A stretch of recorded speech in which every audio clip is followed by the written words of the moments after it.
Вы нервничаете? Нет, нет, совсем нет. Я расслаблен. Отлично. Всем привет. Сегодня у нас особый гость. Мой любимый, удивительный, замечательный профессор Аладдин Сабах. Я так благодарен вам за то, что вы согласились дать мне это интервью.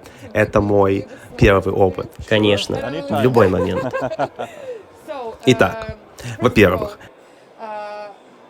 я знаю, что вы один из самых лучших и самых известных врачей-ортодонтов и профессоров в Европе. Большое спасибо. Я надеюсь, что это что-то вроде этого. Нет, это так. И мне очень интересно, как вы достигли этого статуса, ваш путь, ваш жизненный путь. Я знаю, что вы много добились в своей жизни, и это не так легко, потому что конкуренция в вашем бизнесе, ортодонтическом бизнесе, очень высока. И я хочу знать, с чего вы начали и как вообще стали лектором. Да, спасибо за вопрос, потому что действительно не просто добраться до этого уровня знаний. Но это тяжелая работа. Но в то же время это и удача, и некоторая случайность. Так, я начал после аспирантуры. Я начал работать на очень известного врача в Германии, в Баварии. В течение 2 лет, прежде чем я открыл свою собственную клинику. А в то время, 30 лет назад, не было ни Facebook, ни Instagram, ни интернета, ни веб-сайтов. Боже мой, как вы вообще выжили? Это было действительно тяжелое время. Но этот человек, он был очень известным как ортодонт. Но в то же время у него был огромный нетворкинг. Вы знаете, как для продвижения и маркетинга вы занимаетесь этим, но это было в те времена. Так что он сказал всем в городе, каждому дантисту, каждому врачу, каждому другу, что я нашел нового врача. Он челюстно-лицевой хирург, он ортодонт и специализируется на ВНЧС. У нас тогда не было много специалистов по ВНЧС, это была сложная тема. Немногие могли справиться с этим. Поэтому я заметил, что через несколько недель после того, как я начал работать на него, в клинику приходили сотни и сотни пациентов. И я не мог справиться со всеми ими в то время.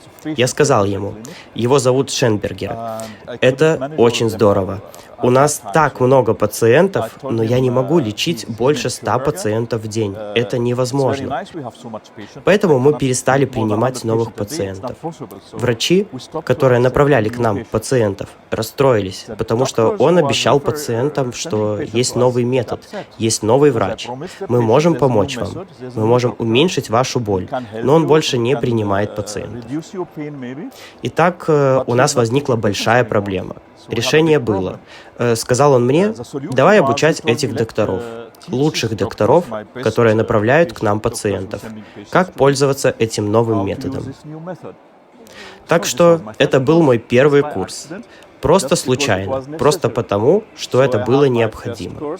Так появился мой первый курс. В то время без PowerPoint. Я делал слайды, писал скрипт. И это был первый курс. Это было бесплатно. Пришло около 20 врачей. Бесплатно для 20 врачей? Это было бесплатно только для того, чтобы решить проблему слишком большого количества пациентов. Поэтому я научил других врачей, как справляться с этим с помощью нового метода. И для меня, я думал, что это был конец истории. Но оказалось, что курс людям нравился. Он был понятным, кратким, и это было эффективно. Мне сказали, через 2 недели многие врачи спрашивали, звонили в клинику и спрашивали, когда следующий курс. Поэтому я сказал им, что следующего курса не будет. Это был всего лишь 1 раз, чтобы решить проблему. Но каждый день звонило много людей, каждый день. Так что мой... Другие врачи из каких-то других клиник? Из разных клиник, из любой точки Германии. Итак, мой врач в то время сказал мне, есть много людей, заинтересованных в этом. И это, кажется, работает. Так давайте сделаем для них курс и получим за это деньги. Итак, был следующий курс. И это было в 1991 году. И с тех пор этот курс у нас проходит каждый месяц. То же самое? Нет, мы начали с этого, но постоянно изменяем, обновляем. Да, конечно, конечно. Это не стандарт 1991 года. Мы каждый раз улучшаем его. Но у нас есть 2 или 3 другие темы, такие как ортодонтия для взрослых, челюстная хирургия и несоблюдение правил ортодонтии. Он был первым. Это было началом моей преподавательской деятельности. Да, как я поняла, у вас изначально была ниша, так? Верно, ага. А вы знаете, как все вокруг вас знают, что вы специалист в одной этой конкретной области? И у меня был человек, у которого были связи. Он много говорил. Он был очень уважаемым доктором, но очень веселым. Знал всех и был, так сказать, Фейсбуком, Инстаграмом и сайтом одновременно на радио и телевидении. Он действительно был очень хорошим предпринимателем. Да, это замечательно. Но потом вы стали всемирно известным. Да, это было начало. И это как бы случилось, вы в одночасье стали знамениты. Как так вышло? Итак, это было начало, но через 2 или 3 года после того, как я начал лечить пациентов, у нас были сложные случаи. Некоторые пациенты с несоблюдением режима, поэтому нам приходилось лечить и их. И я использовал немецкий прибор, старый, под названием Hearst Appliance. Это своего рода телескоп.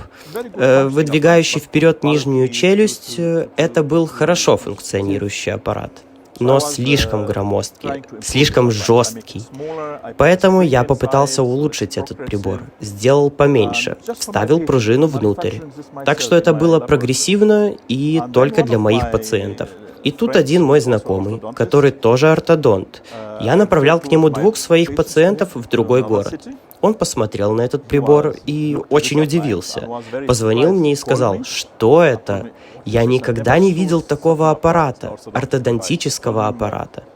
Я сказал ему, это то, что я модифицировал и улучшил из старого прибора Херба. Через несколько недель он снова мне позвонил. Он сказал мне, он работает отлично, и пациенту нравится этот аппарат. Пришлите мне несколько, чтобы попробовать их. Я сказал ему, мы не можем его купить, я сам его изготавливаю. Своими собственными руками. 1-2 часа, чтобы сделать 1 экземпляр. Но я перешлю тебе 2, потому что ты хороший друг и хороший коллега. Так что через несколько недель после того, как он снова позвонил мне и сказал, это невероятно. Если бы ты не был моим другом, я бы украл эту идею, зарегистрировал патент и продвигал бы это устройство с помощью большой, огромной компании по всему миру. Так сделай это сам. Кто-нибудь украдет, я говорю тебе. И как раз один из моих пациентов был патентным адвокатом. Тогда я спросил его, что ты думаешь? Он сказал мне, конечно, если верите в это, если это работает. Но патент очень дорогой. Но есть своего рода патент легкий или небольшой патент, который дает вам приоритет и защиту в течение 1 года. И это не очень дорого. А потом будет видно. Так что я сделал это. И это был конец истории. Я думал. Но потом оказалось, что в крупных компаниях, глобальных игроках есть сотрудники, которые каждый день проверяют новые опубликованные патенты. Потом было интересно, потому что 3 большие компании, 2 немецкие и 1 американская позвонили мне в клинику и сказали, мы читали ваш опубликованный патент, очень интересно. Вы хотите работать с нами? Я сказал им, да. И что это была за компания? В то время это была компания Dentaurum. Я работал с ними, читал для них лекции. Я знал их генерального директора. То есть у нас были отношения для них, поэтому они предложили мне изготовить этот прибор. Я бы его продвигал. Это был 2-й этап выхода на международный уровень. Так что это был первый шаг к настоящей известности в Германии. А как они продвигали этот аппарат?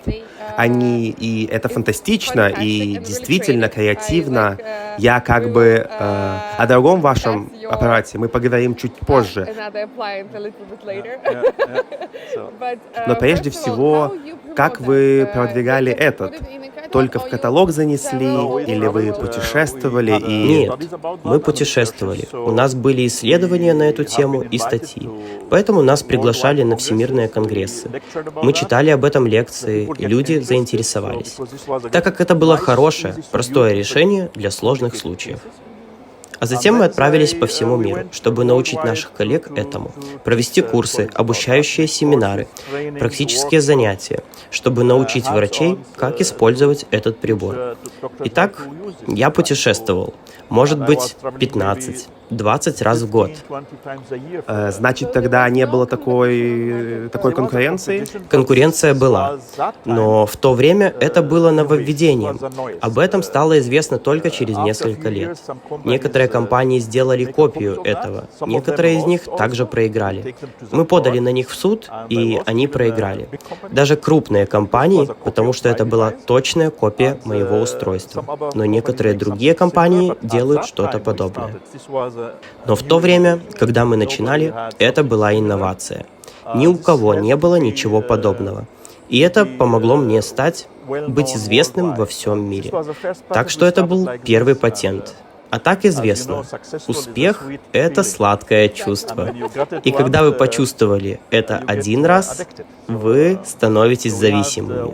Итак, у нас был один патент за другим. И теперь у нас есть около 10 патентов за последние 30 лет. Вы знаете, и один из них тоже. Один из них мой любимый. На самом деле, один из моих любимых патентов всех времен. Мы дистрибьюторы, мы так и познакомились с вами. Да, моя мама, она тоже ортодонт. Она считает это действительно интересным. И я имею в виду, как вы его создали, как вы поняли, что он нужен всем. И вроде бы это так легко, но на рынке никогда не было ничего подобного.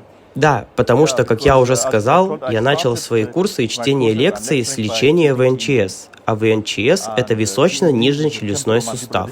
Это дисфункции. Это проблема, с которой мы иногда сталкиваемся в наших суставах. В некоторых случаях возникает неправильный прикус, малеокклюзия.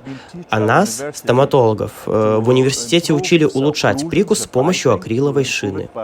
Шину делают в лаборатории. Она также функциональна, но работает очень медленно и требует много работы, потому что вам придется потрудиться, чтобы добавить, настроить. Таким образом, вы должны просить пациента приходить каждую неделю, чтобы отрегулировать высоту и положение. И я помню то время, что еще в школьные годы нас учили. Высказывание Архимеда, знаменитого греческого врача, что вода — лучший баланс. Вода всегда уравновешивает себя. Вам не нужно изменять ее. Она уравновешивает себя.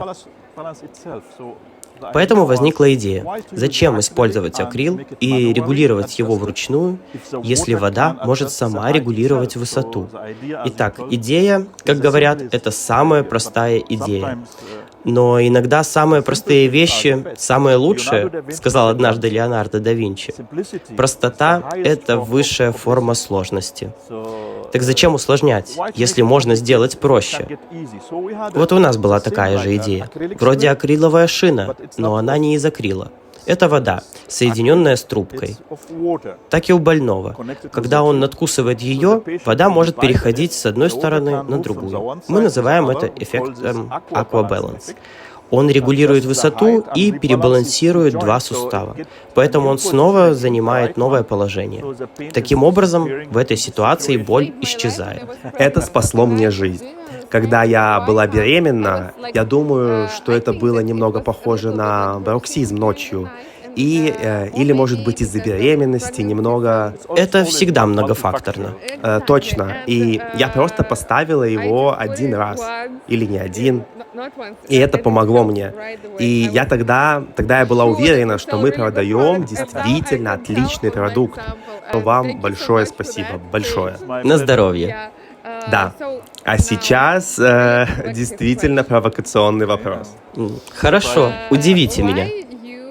Почему вы до сих пор много путешествуете? С экономической точки зрения вам интереснее быть спикером или врачом? Потому что вы звезда, и я знаю, что в вашей клинике много пациентов, и вы можете лечить их. Или с экономической точки зрения выступать спикером вам интереснее? Нет, на самом деле один день в клинике стоит в финансовом отношении гораздо больше, чем целая неделя курсов. Но знаете, это... Все хотят зарабатывать деньги, но дело не всегда только в деньгах. Поэтому я люблю путешествовать, чтобы встречать хороших людей. Иначе я не смог бы и с вами встретиться. И я люблю путешествовать. Мне нравится видеть мир. Кто-то сказал, путешествие — это единственное, за что ты платишь и становишься богаче. Богаче и опытнее. Вы видите мир, вы расширяете свой кругозор. И это делает мою жену счастливой. Я беру ее с собой. Да. Сейчас мы встречаемся в Польше, и вы приехали сюда с новой техникой. Можете ли вы рассказать мне что-нибудь еще об этом? Да, это своего рода комбинация двух известных техник. Как вы знаете, мы давно и очень успешно используем несъемные аппараты, брекеты. Но уже много лет у нас есть элайнеры, что тоже очень хорошая техника. Я начал лечить легкие случаи, затем умеренные.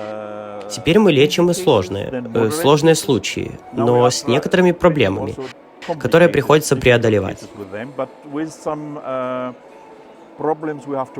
Итак, новая вещь называется гибридным ортодонтическим. Гибридным в смысле... как машина. Да, как машина. У вас есть электродвигатели, и у вас есть обычный двигатель. И здесь у нас есть своего рода части брекетов, мини-импланты. Это или, может быть, платиновые дуги и в то же время элайнеры. Таким образом, мы можем получить эффективность брекетов и несъемных аппаратов, и в то же время эстетику элайнеров. Например, в некоторых случаях вы хотите поставить коренные зубы в вертикальное положение. Хотите выдвинуть маляры, если вам это необходимо. Это не работает очень хорошо или очень быстро с элайнерами, но пациенты не хотят носить брекеты всегда, поэтому мы можем поставить эти брекеты или эту биомеханику в задней области, чтобы этого не видели. Мы будем действовать там очень быстро, очень эффективно. И затем мы переходим к элайнерам, чтобы закончить дело. И это имеет то преимущество, что эффективность достигается быстро, в то же время нося красивые элайнеры. Брекеты только на малярах? В основном в задней области. Ага. Итак, И это тоже ускоряет лечение. И не стоит намного больше, потому что, когда мы заканчиваем сложную часть с несъемными аппаратами, невидимыми в задней области, то количество элайнеров, которое нам нужно после, намного меньше. Поэтому у нас не так много элайнеров. Итак, вы сказали, что это не намного дороже, и это не так дорого обходится пациентам? Обычно 10. На 10% больше или меньше, потому что вам нужно больше брекетов, но в то же время вы уменьшаете количество необходимых элайнеров. Таким образом, в некоторых сложных случаях в настоящее время это лучший способ сделать это, сочетая преимущества брекетов и элайнеров и уменьшая недостатки обоих за счет этой комбинации. И это тема моей завтрашней лекции в Варшаве. Это замечательно. А как насчет длительности лечения? Что вы имеете в виду? Например, для брекетов в среднем необходимо 16 месяцев лечения. А как насчет вашей техники? Это быстрее? Обычно наше среднее значение в настоящее время не зависит от того, какая техника нам нужна. Это от года до 15 месяцев. Больше не лечим. Даже с вашей новой техникой? Даже сложные случаи. Даже с операцией у нас в среднем год. 12 месяцев. 15 месяцев. А как насчет ретенционного периода? Ретейнеры? У нас также есть новая система, называется ретенционное устройство SARA, а также лайнеры со специальными выступающими поверхностями. Тоже очень просты в изготовлении и очень нравятся пациентам, потому что они очень тонкие. Они все могут нормально говорить с ними, ночью не теряются. И наши ретейнеры, как правило, в течение 1 года. Это зависит от случая. Как трудно.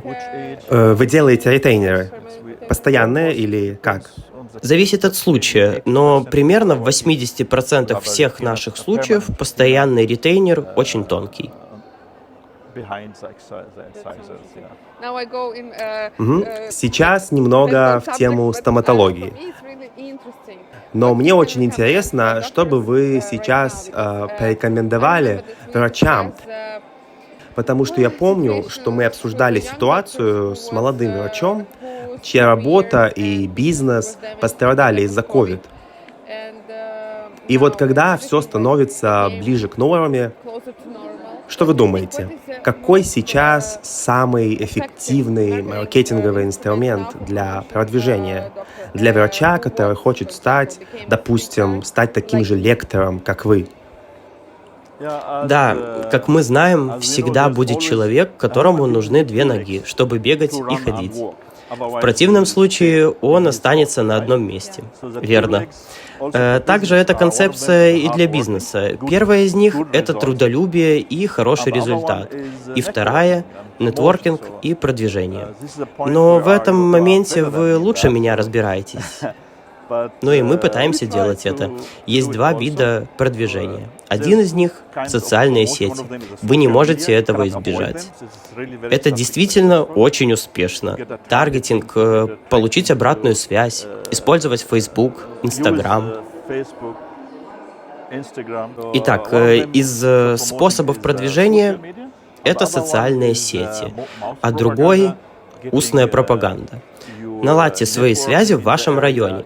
Найдите хорошего дантиста, который будет направлять к вам пациентов, а также ваших друзей, ваших соседей. Итак, есть 2 вида, 2 аналога, старый аналог и цифровой. То есть важна реклама и продвижение. А с другой стороны, вы должны быть хорошим врачом. Нужно быть добрым к своим пациентам. Итак, вот 2 составляющие. Если какой-либо врач будет следовать им, добьется успеха. Большое спасибо.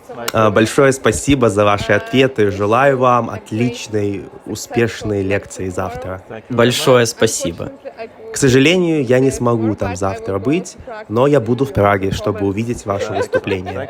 Большое спасибо также за то, что вы стали моим другом, а также успехов вам в Париже. Приятно провести время и до встречи в Праге. Да, увидимся в Праге.